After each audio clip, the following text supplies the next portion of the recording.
గలాతీయులకు రాసిన పత్రిక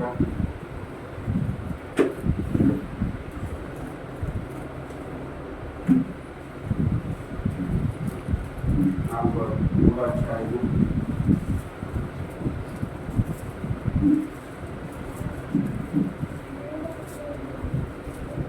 3వ అధ్యాయము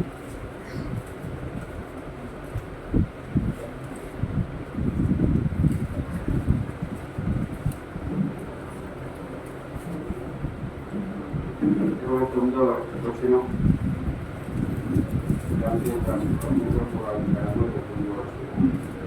మీరు క్రీస్తు సంబంధులైతే ఆ పక్షమందు అబ్రహాము సంతానమై ఉండి వాగ్దాన ప్రకారముగా వారసులై ఉన్నారు. అలాగే 4వ అధ్యాయము 7వ వచనం.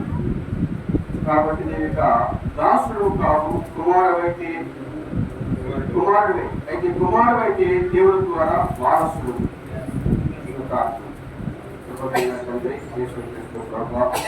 చదవబడిన ప్రభావ ఈ వాక్యం ప్రభావ మంత్రిలో విడిచి కొట్టించాడు.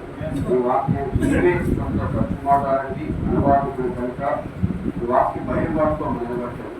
పూర్తిగా వెనక్కి వచ్చి రంగంలో లేనుంది ఈ స్వరాన్ని మాకు ఇంట్లో పరిచయం.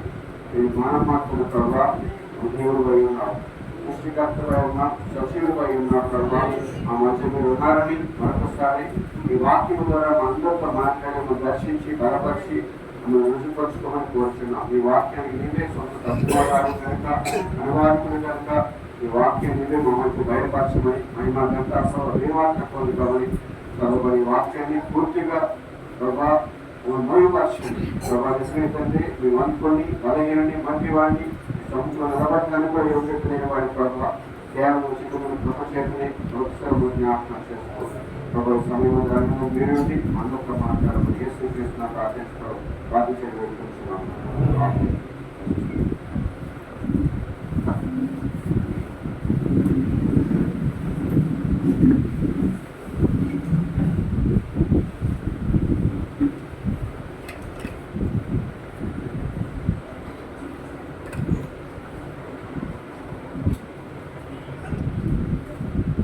దేవుడు మనకి మేము కలుగుగాక.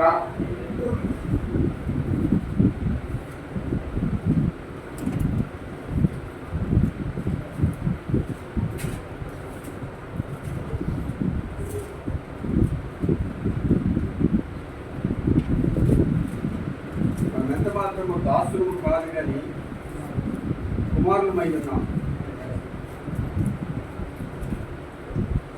నిజమైన దేవునామానికి మహిమ కలుగుగాక. నిజ ప్రేమ దేవుడ కుమారుడు అనబడిన వాడు ప్రతిదానికి కూడా వారసుడై ఉన్నాడు. ప్రతిదానికి కూడా వారసుడు అనగా అన్నిటికీ ప్రభువు చెప్పుకోవచ్చా? వారసులన్నిటికీ కూడా ప్రభు అని ప్రభువునిగా ఏలికై ఉన్నాడు. ప్రభువునిగా ఏలిక మన నిజంగా ఆయన మనకి ప్రభు అయి ఉన్నాడు. నిజంగా ఎంతమంది వచ్చారు? ఆయన ప్రభు అయి ఉన్నాడు అంటే ప్రభు అనగా ఏలికై ఉన్నాడు. మరి ఆయన మన మీద సమస్తం మీద ఆధిపత్యం వహించేవాడై ఉన్నాడు. మన ఏలువాడై ఉన్నాడు, మన పరిపాలించేవాడై ఉన్నాడు. ఆమె ఏమన్నా మనకి మేము కలుగురు కాక. నిజ ప్రేమే దేవుడా ఈ రోజు ఆయన మనకి ప్రభు అయి ఉంటే మన నిజంగా చాలా మంది కూడా ఆయన దేవుడని, ఆయన రక్షకుడని, ఆయన తండ్రి అని చెప్తారని కానీ ఆయన ప్రభువు అని మాత్రం చెప్పలేరు. ఆయన దేవుడని, రక్షకుడని, మన నిజంగా స్వస్థపరచేవాడని అనేకమైన నామాలు చెప్తారు కానీ మరి ఆయన నాకు ప్రభు అయి ఉన్నాడు అని చెప్పడం చాలా కష్టమైన ప్రయత్నం. నిజంగా దేవుడు ప్రభు అనగా సమస్తం పైన ఆధిపత్యం వహించేవాడై ఉన్నాడు, సమస్తాన్ని ఏరువాడై ఉన్నాడు. మరి నిజంగా ఈ మానవ దేహానికి ఆయన ప్రభువుగా ఉండాలి అని మనం కోరుకున్నప్పుడు దేవుడారా మన ఆలోచనలు, మన తలంపులు, మన ఉద్దేశాలు, మన చిత్తము, మన ప్రణాళిక సమస్తము కూడా ఆయనకు మనం అప్పగించాలి.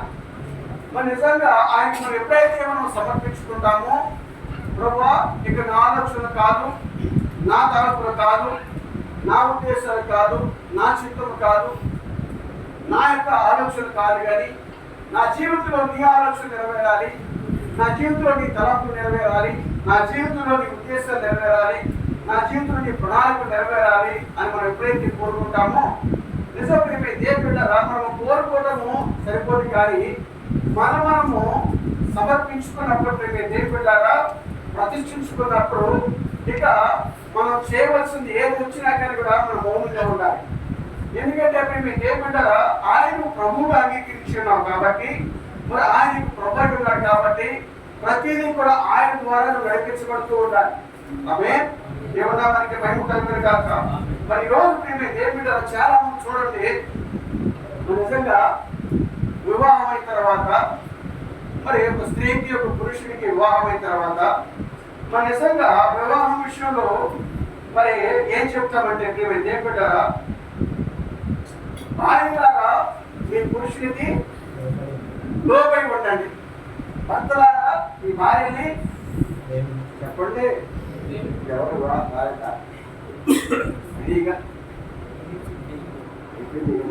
సౌండ్ రాలేదు, అవునో సంగతి వదిలేసేయండి, అయిన సంగతి చెప్పండి.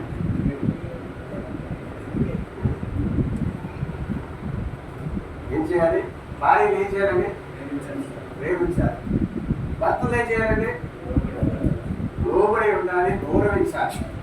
అవునా? ఎందుకంటే దేవుడారా మరి ఆది కాండంలో ఆదిలో మరి నిజంగా ఒకరి మీద ఒకరికి ఏలుబడి లేదండి, భార్య భర్తల మీద ఏలుబడి లేదు. ఎందుకంటే ఇరువురు సమానంగా ఉన్నారు.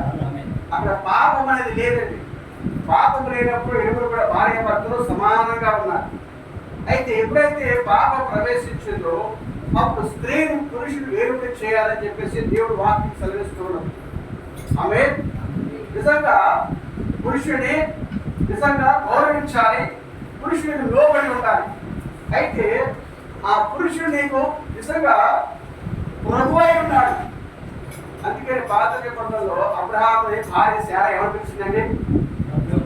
ప్రభువా అని పిలిచింది. ప్రభువానిగా లార్డ్ అంటే నా ప్రభు, నా ఏలిక, నా యజమానుడు.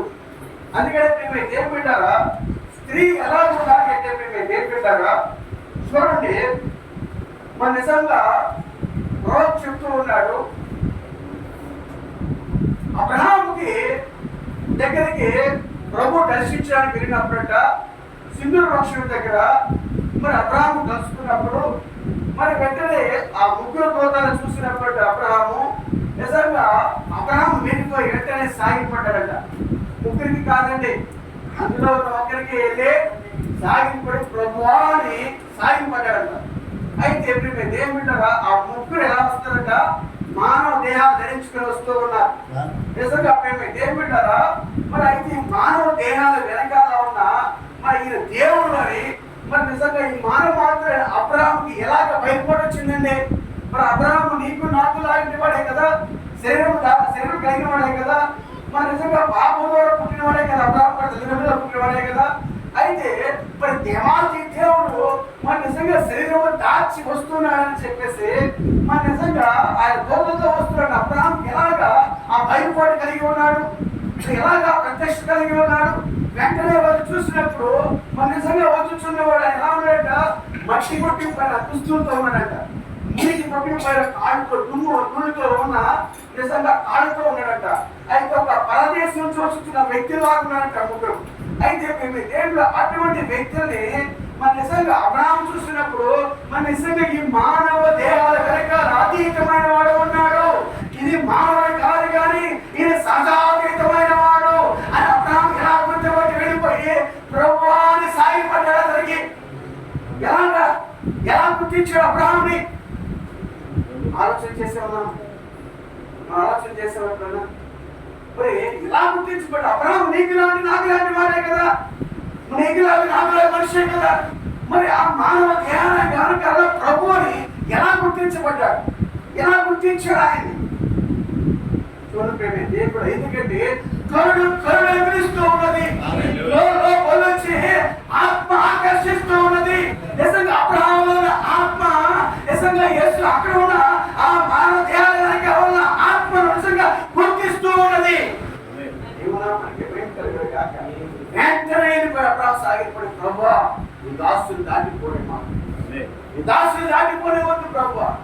నిజంగా నిజంగా వాళ్ళు ముగ్గురు ఎక్కడికి వస్తారండి? ఎవరికి వస్తున్నారు? అబ్రహాం దగ్గరికి వస్తున్నారు. అబ్రహాం దగ్గరికి వస్తున్నారు. కానీ అబ్రహాం వెళ్ళి రిసీవ్ చేసుకునే దానిలో ఉంచాడు. అబ్రహాం వెంటనే ప్రభువా ఈ దాసులు దాటిపోతున్నాయి. వెంటనే సాగిపోయి పాదాలను పడ్డారు. పాదాలను పడి వెంటనే నిజంగా ఆయన తీసుకుని గృహానికి వచ్చిన తర్వాత గొప్ప విధి చేశాడట. అబ్రహాం వెంటనే ఏం చేశాడట? పశువుల్లో ఒక దూరం తీసుకొచ్చి దాన్ని కట్ చేసి ఆ పరివారికి అప్పగించేసి నిజంగా అది కట్ చేసి శుభ్రంగా వండండి అని చెప్పేసి ఇచ్చాడట. పాలు, వెన్న, రొట్టెలు ఎన్ని తయారు చేయించాడు. తయారు చేసేంతవరకు ఏం కదా అబ్రహాంతో నిజంగా మెడిసిన్గా మాట్లాడుతూ ఉన్నాడంట. ప్రభు మాట్లాడుతూ ఉన్నాడు. నిజంగా మాట్లాడుతూ ఉన్న సమయంలో కూడా అప్పుడు అడుగుతున్నారు, మీ భార్య శారా ఎక్కడ? ఎవరు? అప్పుడు దాకా కూడా ఆమె కనబడదు. అబ్రహాం ఎదుర్కొని వెళ్ళేంత వరకు కూడా అబ్రహాము నిజంగా ఆ పశువును ఉదించి అందరికీ పని అప్పగించేసి మళ్ళీ అబ్రహాం వచ్చి ప్రభు దగ్గర కూర్చొని నిజంగా చక్కగా ఏం చేస్తుంటాడు అబ్రహాము? అయ్యా పాత్ర కొంచెం ఆశ్చర్యపెట్టండి, చూసిన వారికి ఆతిథ్యం ఎలా ఇవ్వాలంట? కాళ్ళు పడుకోవడం నీళ్ళు ఇవ్వాలంట.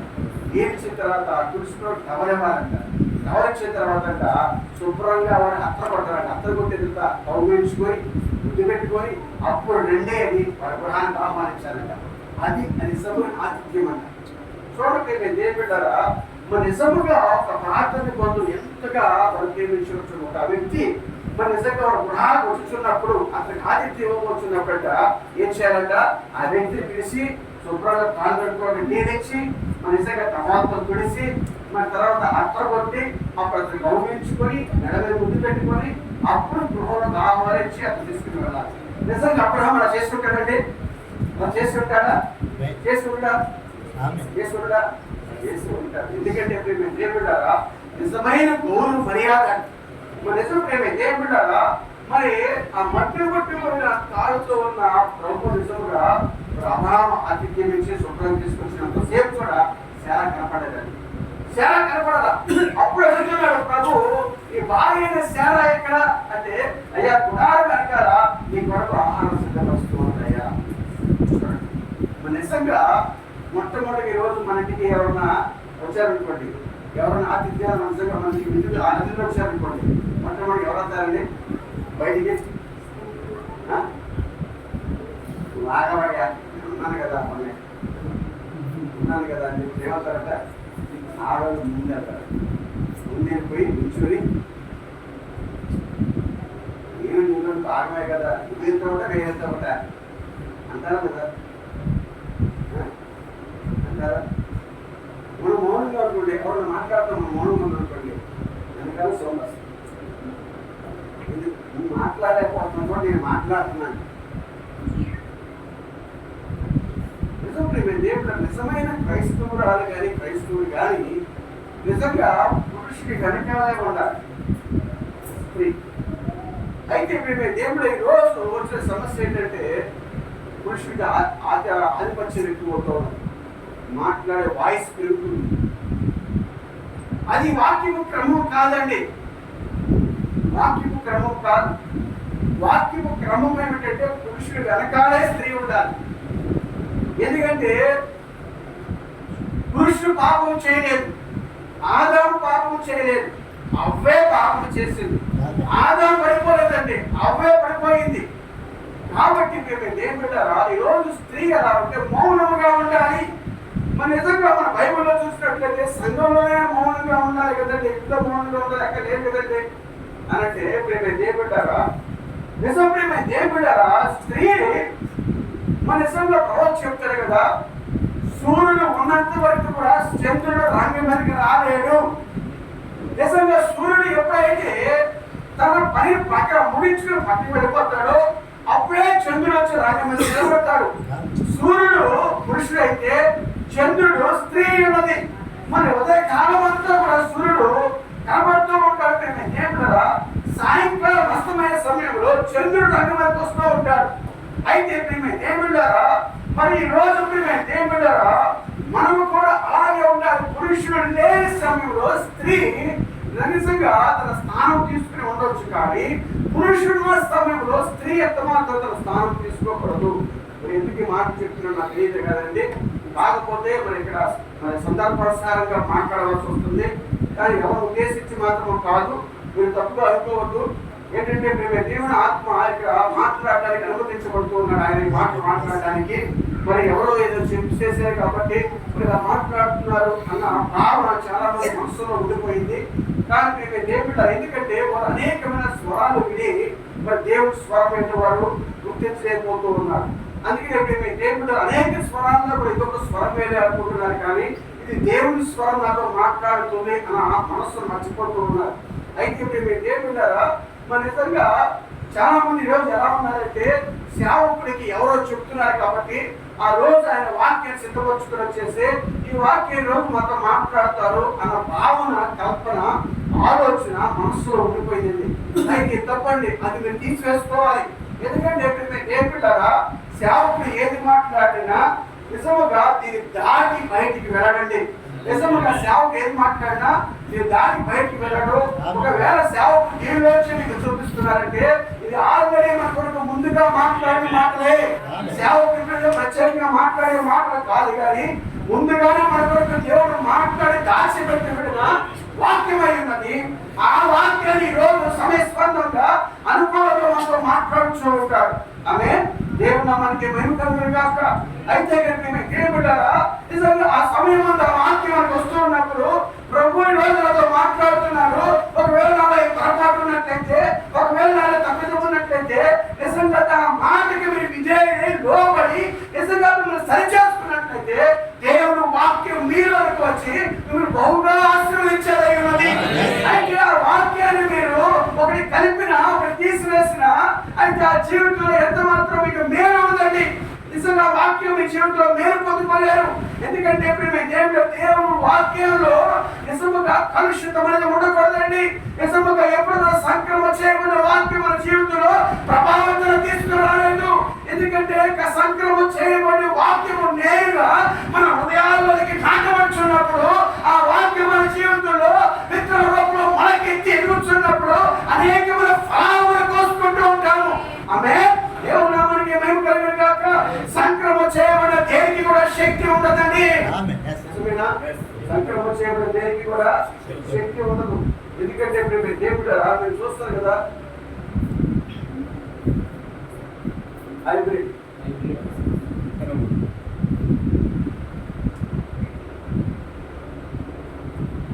ద్రాక్షకాయ, హైబ్రిడ్ ద్రాక్షకాయ తెలుసు కదా, విత్తనాలు సీడ్లెస్. మరి దానికి విత్తనం లేదు కదండి, మరి దాన్ని ఎలాగ మొలిపిస్తారండి? గింజ లేదు కదా, ఎలాగ మొలిపిస్తారండి? ఇప్పుడు ఆలోచన చేశారా? మీరు అప్పుతారు కదా, మరి ఎందుకంటే నీకు విత్తనం లేదు కదా, మరి దీన్ని ఎలాగ మరలా మరి చెట్టుగా వచ్చి మీరు ఆలోచన చేశారా?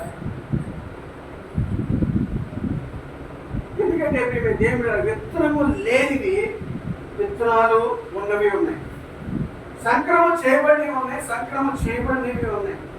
నిజం ప్రేమ దేవుడరా జీవము విత్తనంలో మాత్రమే ఉంటుంది. జీవము విత్తనంలో మాత్రమే ఉంటుంది. ఈరోజు చూడండి, మన యూట్యూబ్ లో కూడా చూసాను, ఒక మామిడి చెట్టుకి ఒక మామిడి కాయ రకరకాలుగా ఉంది. ఒక మామిడి చెట్టుకి అనేకమైన కాయ కాసింది. ఒక చిన్న కాయ ఉంది, పెద్ద కాయ ఉంది, ఇంకో పెద్ద కాయ ఉంది. అలా ఏంటంటే ఒక చెట్టుకి ఇన్ని రకాలు ఏంటంటే ఇవన్నీ అంటుకట్టబడ్డాయి. ఆ చెట్టుకి అన్ని కూడా అంటుకట్టబడ్డాయి. నిజం దేవుడు అనేకమైన గుర్తులు కనబడుతూ ఉన్నాయి ఒక చెట్టుకి. అయితే అవన్నీ కూడా అంటుకట్టబడ్డాయి. మేము దేవుడు ఈ రోజు సంక్రమం ఇలాగ చేపడుతున్న దేవుడు అంటే నిజంగా ప్రవక్త చెప్తాడు. నిజంగా ఒక గుర్రాన్ని ఒక గాడిని తీసుకున్నప్పుడు రెండింటికి నిజంగా సంపర్కం జరిగించినప్పుడ దానిలో నుంచి ఒక ఏమొస్తుందంటే సంకర గాడి వస్తాడు. నిజం మేము దేవుడు అప్పుడు ప్రవక్త అంటున్నాడు, ఆ సంకర గాడి దగ్గరికి వెళ్ళి నిజంగా ఎలా ఉందంటే గుర్రానికి ఎలా వేగంగా పరిగెత్తగలదో వేగంగా పరిగెత్తగలదంట. గాడి ఎంత బరువు మోయగలదో అంత బరువు మోస్తుందట. చూడండి, అది బరువు గాడి ఒకటే మోయగలదు, బరువు మోయలేదు. అయితే బరువు మోయాలి, వేగంగా పరిగెత్తాలి అని ఆలోచన చేసినప్పుడట ఆ రెండింటికి సంక్రమం చేశారట. గుర్రానికి గాలికి రెండు సంపర్కం చేసినప్పుడట దానిలో సంఖ్య గాలి వచ్చినప్పుడు ఏం పెట్టారా అప్పుడు అది చూడండి నిజంగా వేగానికి వేగంగా పరిగెత్తింది, బరువుకి బాగా మోస్తుందంట. అయితే ఆ సంఖ్యగాలి దగ్గరికి అడిగినప్పుడట నీ తండ్రి ఎవరు అంటే, నీ తండ్రి ఎవరు అంటే ఏం చెప్తున్నారు చెప్పలేదంట. నీ తండ్రి ఎవరు అడిగితే తండ్రి ఎవరంటే నిజమే దేవుడరా తన జాతి బలిపిస్తున్నాడు. ఏ జాతి విత్తనం ఆ జాతి బలిపిస్తుంది. మన నిజమే దేవుడు మామిడికాయ జాతిని మామిడికాయ గింజలే ఉంటాయి, దానిమ్మకాయ గింజలే ఉంటాయి. అలాగే కుక్కనే కట్టది, పందినే కట్టది, గుర్రనే కట్టది. ఆ గుర్రపల్లి అడిగినప్పుడు ఆ గుర్రం నా తల్లి అని చెప్తుంది. అయితే ఈ సంకరగా అడిగినప్పుడు ఏం చెప్తున్నది? ఏమి చెప్పలేదు. అయితే ఏమిటారా ఈ రోజు వాక్యం ఎలా ఉంటుందంటే నిజముగా కలిపి చెరిపినప్పుడు అది శక్తిహీనముగా మారిపోయింది, నిజంగా శక్తి లేనిగా మారిపోయింది. అయితే ఉన్నట్టుగా నీ జీవితంలో వాక్యాన్ని తీసుకున్నప్పుడంట నిజముగా వాక్యం యంత్రము నీలో వేసినప్పుడు నీవు కూడా వాక్యముగా మారుతావు. అదే దేవుడు అమ్మకి మేము కలిగిన దేవుడు వాక్యాన్ని కలిపినా చెరిపినా అది సంక్రమైపోతూ ఉన్నది. అది సంక్రమం చేయకుండా వాక్యం నీలోకి వచ్చినప్పుడు అది శక్తిహీనంగా మారుతూ ఉన్నది. అది శక్తిగా మారాలి అంటే నిజ వాక్యం ఉన్నట్టుగా నువ్వు తీసుకున్నప్పుడు ఆ వాక్యం నీలోకి వచ్చినప్పుడు నిజంగా వాక్యం వెనుక దాగి ఉన్న శక్తి అది నీలోనికి వచ్చి ఆ వాక్యం ఎలాగ జీవించిందో అలాగే నిన్నుకు వచ్చే ప్రత్యేక శక్తి ఆ వాక్యానికి మాత్రమే ఉన్నది. దేవునామానికి మేము కలుగురు కాక. నిజం ప్రేమే దేవుడారా. అందుకని ఈ రోజు ప్రేమే దేవుడారా ఈ రోజు మనము వాక్యాన్ని గురించి తీసుకోలేకపోతున్నాం. సాధారణంగా దాన్ని కలిపి చెరిపేశాడు. అయితే ప్రేమే దేవుడారా దేవుడు ఈ రోజు కోరుకుంటున్నాడు నిజమైన వాక్యం కావాలని కోరుకుంటున్నాడు.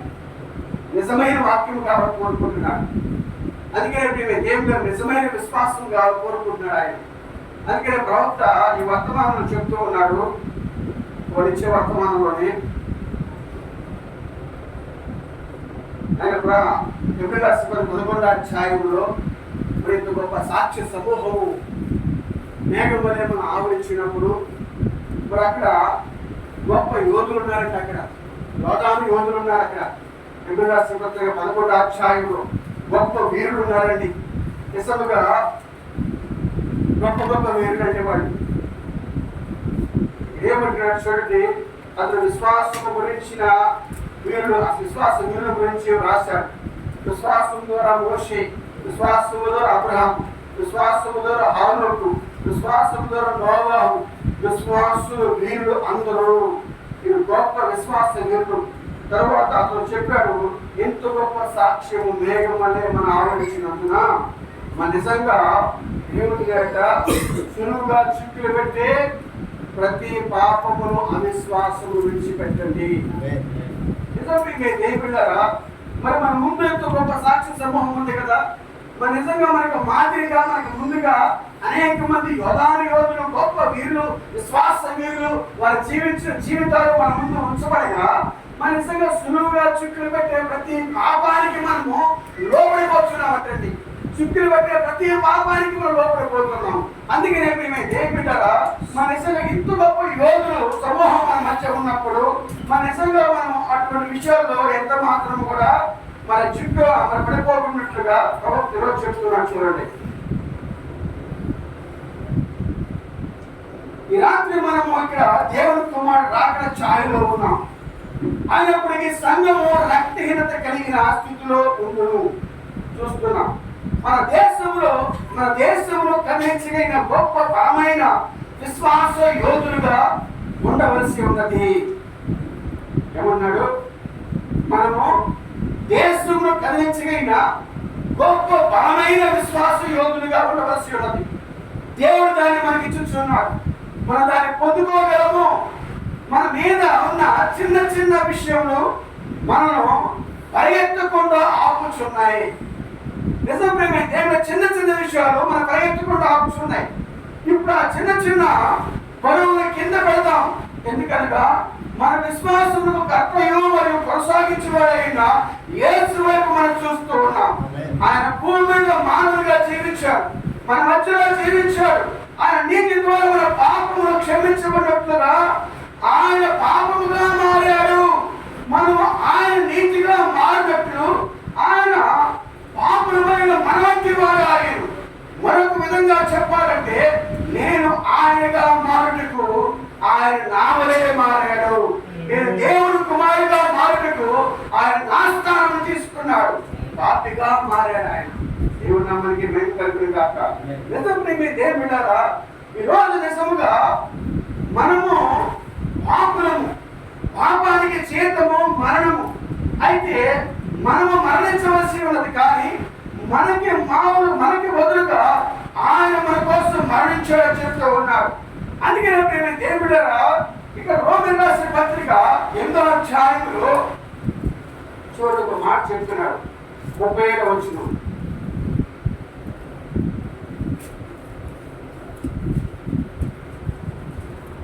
రోమన్ రాసిన పత్రిక 8వ అధ్యాయము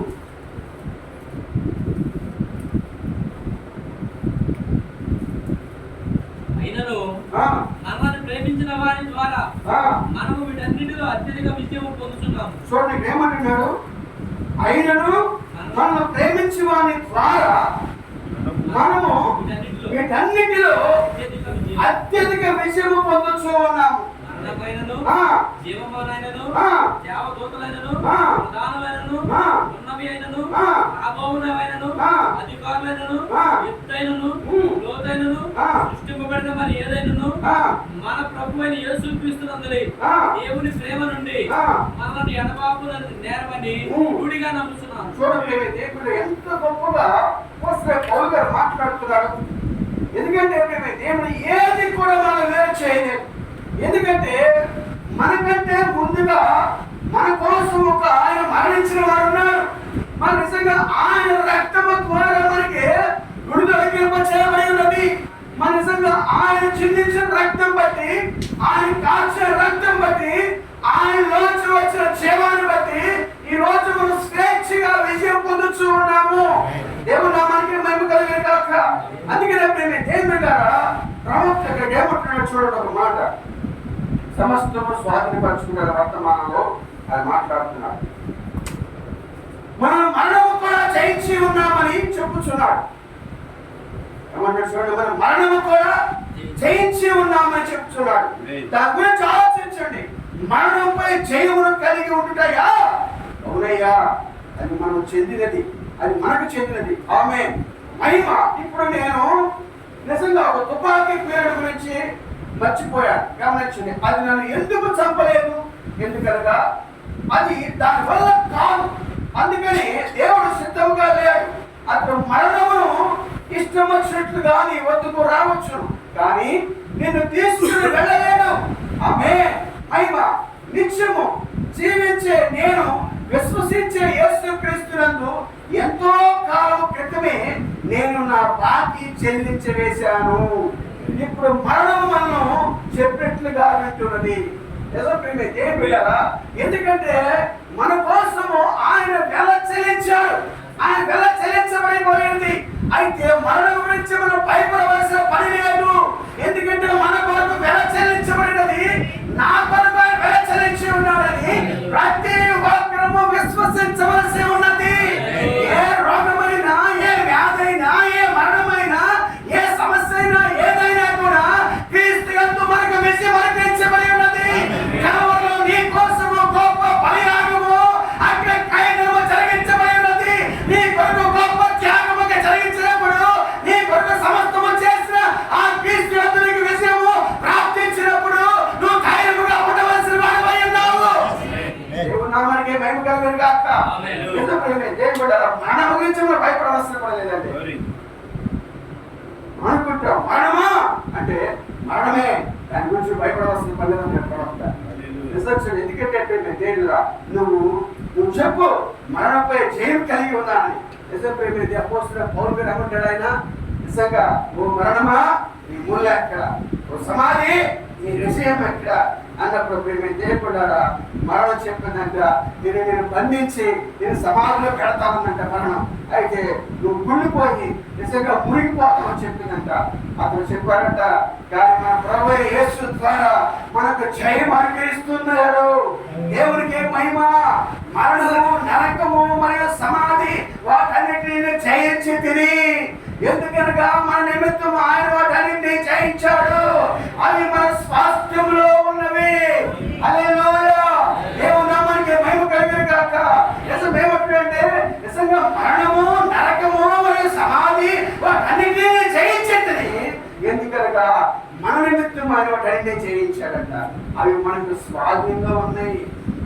చూడండి దేవుడు అంటున్నాడు, జయం ఎవరిదండి?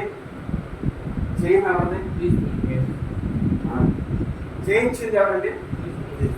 క్రీస్తు జయించాడు. జయాన్ని మనకిచ్చాడు. నిజమే. దేవుని ఎప్పుడు మనం ఏమన్నాము? వారసులమై ఉన్నాం. మనం వారసులమై ఉన్నామండి. నిజంగా అందుకే ప్రవక్త అంటున్నాడు, ఒక తాగుపోతూ కుమారుడు ఉన్నాడు, భయంకరమైన తాగుపోతు కుమారుడు. తన తండ్రి అంట సరిపోతూ 10 లక్షలు ఇచ్చాడు. 10 లక్షలు ఆ తండ్రికి ఉన్నాయి. ఇప్పుడు దానికి వారసు ఎవరండి? తాగిపోతు కదండి, తాగిపోతు కదా. తాగిపోతే అయితే ఎంత వారసులు అవుతాడు? తాగిపోతే ఏం వారసులేనా? ప్రవక్త అంటున్నాడు, ఎందుకంటే అతను యోగ్యుడు కాదు, దానికి యోగ్యుడు కాదు. ఆ 10 లక్షలకి అతను యోగ్యుడు కాదు. ఎందుకంటే నేను ఏమిటారా, మరి అతని యోగ్యత లేదు అతనికి. ఇక్కడ ప్రవక్త అంటున్నాడు, ఏమిటారా, ఈరోజు మన పాపంలో ఉన్నవారమే, లోకంలో ఉన్నవారమే, నిజంగా అనేకమైన బంధకాల్లో ఉన్నవారమే, అనేకమైన ఉచ్చులో ఉన్నవారమే, కానీ ప్రభువు నీ కోసం జయించాడు. ఆయన ఆ జయించడాన్ని నీకు ఇస్తూ ఉన్నాడు. దానికి వారసుడు నీవు. అయితే నీవు యోగ్యుడు కాదు, కానీ వారసుడు నీవు. వారసుడు సమస్తానికి కూడా ప్రభు అయి ఉన్నాడు. సమస్తానికి కూడా ఏలుబడి ఉన్నాడు అతను. కానీ నిన్ను బట్టి చూస్తే యోగ్యుడు కాదు, కానీ ఆయన బట్టి చూస్తే నువ్వు వారసుడు. ఆయన జయించిన ప్రతిదానికి కూడా నువ్వు వారసుడు అంటున్నాడు ప్రవక్త. ఆయన దేని జయించేటట్టు చెప్తారు చూడండి.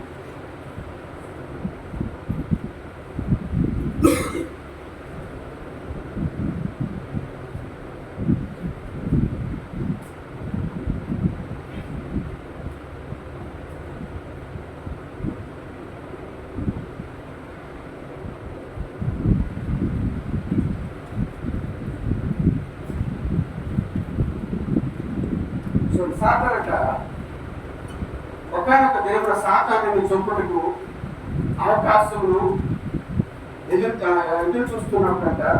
సాతాను ఒక సంప్రదాయం ఎదురు చూస్తుంటాడు. ఆ దినమున ఆయన ఏం చేస్తున్నాడట, ఎంత మాత్రము కూడా అపవాది దగ్గర రాకుండా చేస్తున్నాడట. చూడండి, నన్ను కాపాడడం వల్ల వాడు నన్ను చంపలేకపోయాడు. ప్రభు నన్ను కాపాడడం వల్ల చంపలేకపోయాడు. ఆమె నా సమయము సమాప్తమై నేను వెళ్ళిపోయే సమయము ఆసన్నమై క్రీస్తు సిద్ధమైంది అని చెప్పే వరకు వాళ్ళని ఏమీ చేయలేడు. చూడండి, చాలా జాగ్రత్తగా వినండి మాటలు.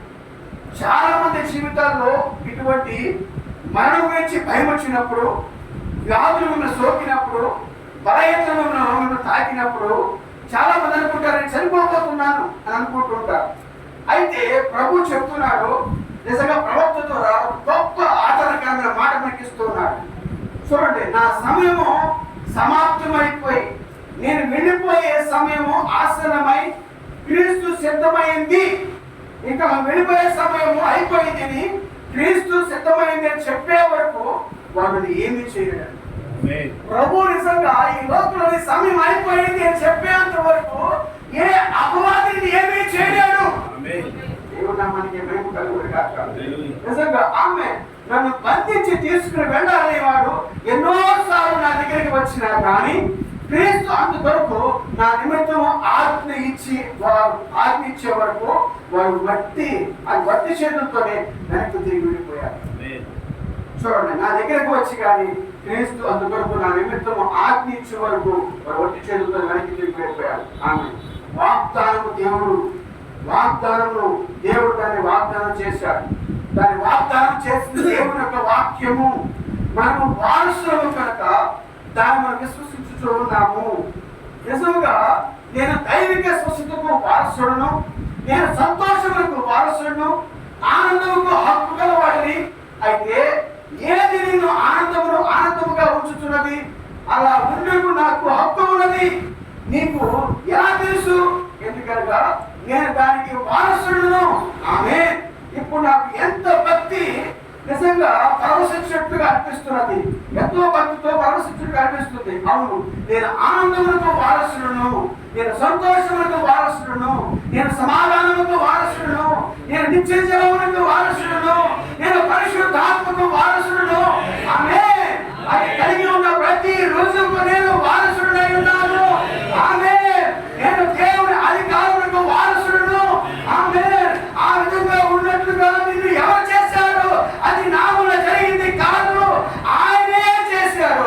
మీరు ప్రతి ఒక్కరు కూడా అదే విధంగా దానికి వారసులై ఉన్నారు. ఏమన్నా మనకి మైలు కలుగుతుంది కాక ఈరోజు అపవాది మనలో తీసేయాలనుకుంటున్నాడు, సంతోషాన్ని తీసేయాలనుకుంటున్నాడు, ఆనందాన్ని తీసేయాలనుకుంటున్నాడు, నెమ్మదిని తీసేయాలనుకుంటున్నాడు, మనలో ఉన్న భక్తిని తీసేయాలనుకుంటున్నాడు, మనకు రోగాలు కలిగింపచేయాలనుకుంటున్నాడు, వ్యాధులు కలిగింపచేయాలనుకుంటున్నాడు, వాటన్నిటి మనకు దూరపరచాలనుకుంటూ ఉన్నారు.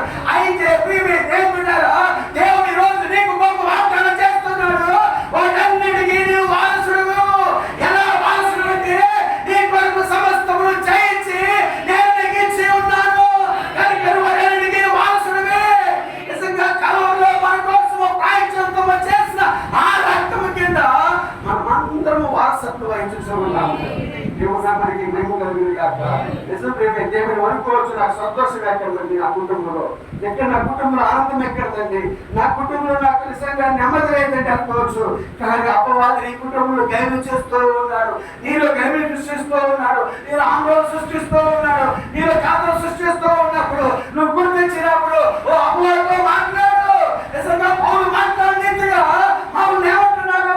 మనల్ని నీకు సేవలో వెంకబడిపోతున్నది, సమాజంలో పెట్టబోతున్నాము, నీ దేవు కూలిపోతుందని చెప్పినప్పుడు ఆయన యొక్క దినముద్రలు లేకపోతున్నాడు. ఆయన పౌలు దేవునిగా విశ్వాసంతో మాట్లాడుతున్నాడు. ఈ రోజు నీవు విశ్వాసంతో మాట్లాడవలసిన వాడు అయినారు. నా పాపముల కొరకు ప్రాయశ్చిత్తము చేయబడింది అక్కడ, నా కొరకు రక్తము కార్చబడింది అక్కడ, నా కొరకు ఆత్మ విజ్ఞాపన చేస్తుంది అక్కడ, నా కొరకు పరిశుద్ధాత్మ విజ్ఞాపన చేస్తుంది అక్కడ, నా కొరకు కైదము చెల్లించబడింది అక్కడ, నన్ను విమోచించిన మోచుడు అక్కడ ఉన్నాడు. నా కొరకు ఆయన మరణము గెలిచాడు, ఆయన పాతాళాన్ని గెలిచాడు, ఆయన సమాధిని గెలిచాడు, ఆయన రోగముని గెలిచాడు, ఆయన సమస్తము గెలిచి నాకు ఇచ్చాడు ఆయన. విశ్వాసంతో ఎప్పుడైతే మాట్లాడతావో చూడండి ఏమంటున్నారు ఆయన, నేను ప్రతి ఒక్కరికి కూడా ఆ విధంగానే వారసులై ఉన్నాను. నేను సింహాసనముకి వారసుడు, నేను జయించిన తండ్రి యొక్క సింహాసనం మీద కూర్చున్నట్లుగా జయించేవాడు నాతో కూడా నా సింహాసనం మీద కూర్చుండును. ఆమేన్. సమస్తములకు వారసుడు. కేవలం ఒక్క నిమిషం వరకు కాదండి, సమస్తము ఒక్క నిమిషానికి కాదండి, ఒక విషయానికి కాదండి, సమస్తము నీ పాదముల కింద ఉంచబడిందండి. చూడండి ఎంత గొప్ప దేవుడు ఆయన. కాబట్టి సమస్తము కూడా నీ పాదముల కిందే ఉంచబడింది. చివరకు మరణము కూడా నీ పాదముల కిందే ఉన్నది, సమాధి నీ పాదముల కింద ఉన్నది, పాతాళం నీ పాదముల కింద ఉంది, పాపము నీ పాదముల కింద ఉంది, సమస్తము నీ పాదముల కిందే ఉంది. నీవు వారసుడివి, వారసుడు.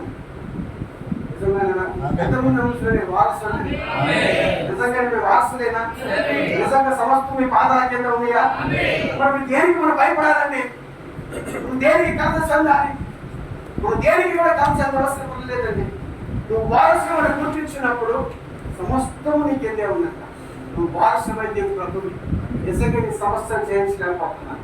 నేను ఈ బలహీనతలు జయించలేకపోతున్నా, నేను ఈ వ్యాధులు జయించలేకపోతున్నా, ఈ రోగాలను జయించలేకపోతున్నా అంటే దేవుడు నీకు ఒక నిజంగా ఆదర్శమైన మాట చెప్తూ ఉన్నా. ఏంటంటే నువ్వు వారసుడివి, నువ్వు వారసుడివి, నువ్వు వారసుడి సమస్తం నీ పాదాల కిందే ఉన్నాయి. నిజంగా వాటిని త్రొక్కవచ్చు వాటిని, నువ్వు నిజంగా అధికారంతో నేలవచ్చు వాటిని. నువ్వు ప్రభువి, అధికారంతో వాటిని ఎరువులు చేయవచ్చు. ఏదైతే నిన్ను ఎరువులు చేసి ఉన్నాయో, ఏవైతే నిన్ను బలహీనంగా చేసి ఉన్నాయో, ఏదైతే నిన్ను జయించి నీ పాదాల కింద ఉన్నప్పుడు మనసుగా ఉన్నావో, ఇప్పుడు ప్రభు వచ్చాక వాటన్నిటిని నీకు మనసుగా చేసి ఉన్నాడంట. వాటన్నిటిని నీ పాదాల కింద పెట్టాడంట. నువ్వేదైతే జయించలేకపోతున్నావో నిజంగా నువ్వు మాట్లాడవచ్చు. ఈ బలహీనత మీద ఎరువులు చేస్తున్నప్పుడు నిజంగా అధికారంతో మాట్లాడు. ప్రభు నా కొరకు శిలువలో రక్తము కాచాడు, ఎలా చెల్లించాడు, నా పాదాలను తొక్కుచున్నాను, నేను వారసుడిని కనుక అని ఎప్పుడైతే విశ్వాసంతో మాట్లాడుతూ బలహీనతలు అక్కడ ఉండవు, సమస్యలు అక్కడ ఉండవు, రోగాలు అక్కడ ఉండవు. నీ కుటుంబంలో అసమాధానం ఉంటే దాన్ని తొక్కు, నీ కుటుంబంలో సంతోషం లేకపోతే ఆ బాధను తొక్కు, నీ కుటుంబంలో గర్వం చేస్తున్న ఆత్మ ఉంటే వాటిని తొక్కు. నిజంగా ప్రార్థనతో పోరాడు.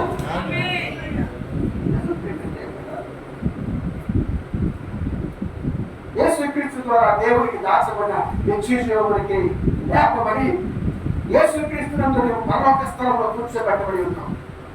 మీరు మీకు ఇష్టం వచ్చినట్లుగా మిమ్మల్ని పిలవచ్చు, మీరు మిమ్మల్ని ఇష్టం వచ్చినట్టు పేరుతో పిలవచ్చు, కావాలంటే ఇచ్చేవాళ్ళలో పిలవచ్చు. కానీ మేము వారసులము, దేవునికి వారసులము, సమస్తానికి వారసులము అని చెప్పండి.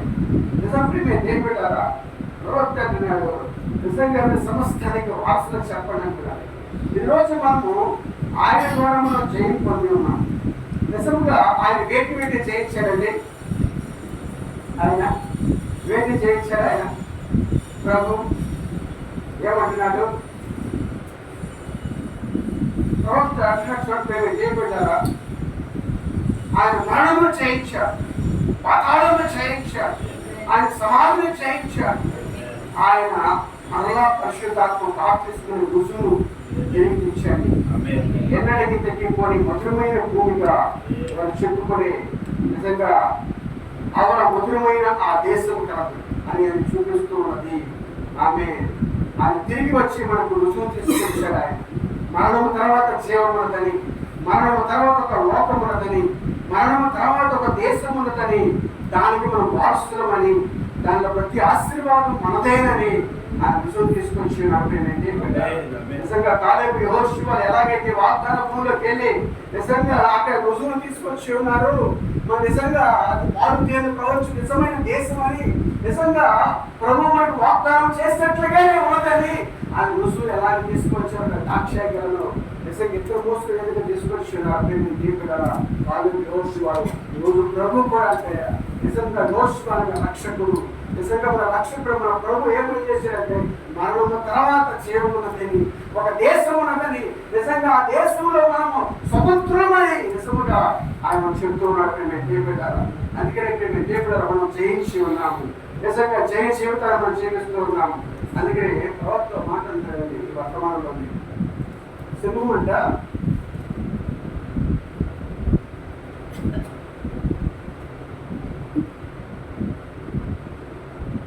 సింహము అది ఎప్పుడు వేటాడుతుందంటే బాగా ఆకలి వేసినప్పుడు వేటాడుతుంది. సింహము బాగా ఆకలిగా ఉన్నప్పుడు వేటాడుతుంది. అయితే వేటాడిన తర్వాత తినేసిన తర్వాత అంటే దాని ముందు ఎన్ని జంతువులు వచ్చి ఆడుకున్నారో ఏం చేయలేదు, చాలా దీనంగా ఉంటుందంట. దాని ముందు ఏమి నిలబడు. చూడండి, మనం యూట్యూబ్లో చూస్తాము, ఒక దుప్పి పిల్లో లేకపోతే జగ్గి పిల్ల సింహం ముందు ఆడుతూ ఉంటే కనబడతా ఉంటుంది.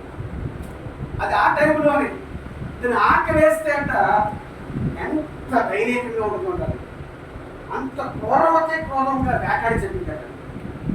వేటాడినప్పుడు ఏమిటారు, వేటాడి చెప్పిన తర్వాత ఆ వేటాడిన జంతువు మీద కాలు పెట్టాక సింహం ఇలా తలలేపట ఇలా చూరు గట్టిగా వచ్చిందట.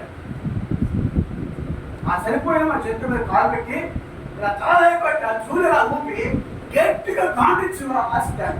నేను జయించి ఉన్నాను అని చూడండి. దేవుడు ఆ అరుపు గట్ట ఆ కొండ మీద ఉన్న రాళ్ళు కదిలి కింద పడలేదు. నేను జయించి ఉన్నాను. అలాగే మన యూదా గోత్ర సింహం కూడా ఆయన మరణం నుంచి లేచినప్పుడు నేను జయించి ఉన్నాను, నేను మీ కొరకు జయించి ఉన్నాను, మరణమును జయించి ఉన్నాను, పాతాళాన్ని జయించి ఉన్నాను, సమాధిని జయించి ఉన్నాను అని వ్యక్తిగా కేక వేస్తున్న కలవరు ఆయన. జయించిన వాడు ఆయన మనకున్నాక మనకి ఇంకేంటి భయం? అంత గొప్ప జయ జీవితాన్ని మనకిస్తున్నాడు ఆయన. దేని గురించి భయపడవలసిన పని లేదు, నీ కుటుంబం గురించి ఆందోళన పడవలసిన పని లేదు, నీ ఆత్మీయ జీవితం గురించి భయపడవలసిన పని లేదు, నీ రోగం గురించి కథ చెందవలసిన పని లేదు.